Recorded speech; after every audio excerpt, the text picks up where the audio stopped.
All right, greetings, friends. This is week 5 of our course on spiritual formation through the art of the Psalms. Last week, you wrote Psalms of Lament. This week, you are writing Psalms of Imprecation.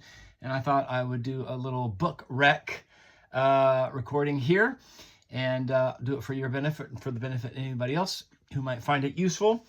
So on the topic of lament, Soong-Chan Rah, my colleague at Fuller Seminary, wrote a book called Prophetic Lament, a call for justice in troubled times.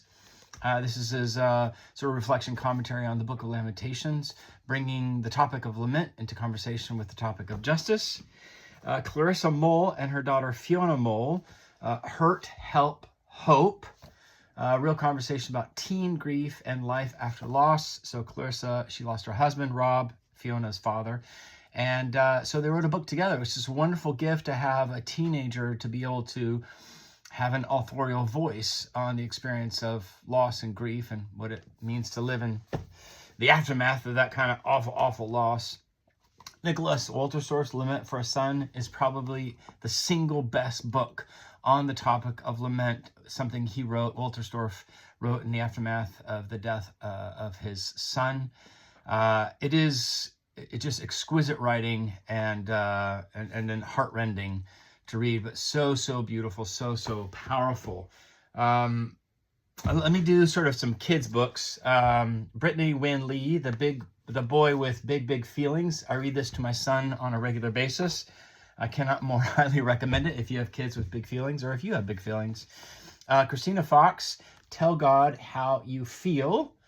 Helping kids with hard emotions. It's wonderful insight for you as a parent and for kids to know what to do with their emotions. Corey Dorfeld's book, The Rabbit Listened, is a wonderful book about how different ones of his Stuffy's animals offer different kinds of solutions to a hard moment, but it is a rabbit who does the best service to this beautiful little boy by simply being with him, practicing the presence, the ministry of presence. And what a wonderful gift for children, but also for adults. And then Big Feeling Days, a book about hard things and heavy emotions and Jesus' love by Aubrey Sampson. Another one that's just a wonderful gift for children and adults to process all their feelings, very much attuned to the Psalms. And then moving over to imprecatory Psalms, I write about this in Open and Unafraid in my chapters on Psalms of Anger, Psalms of Enemies. But Melissa Flora Bixler wrote a book called How to Have an Enemy, Righteous Anger and the Work of Peace. A really good, important book. This is not a Christian book, but fascinating. What the F? What swearing reveals about our language, our brains, and ourselves. So if you've read my book on the Psalms of Anger, you know that I make a case that kind of imprecatory language overlaps with the language of profane language. And so I read a lot on the topic. It was very fascinating.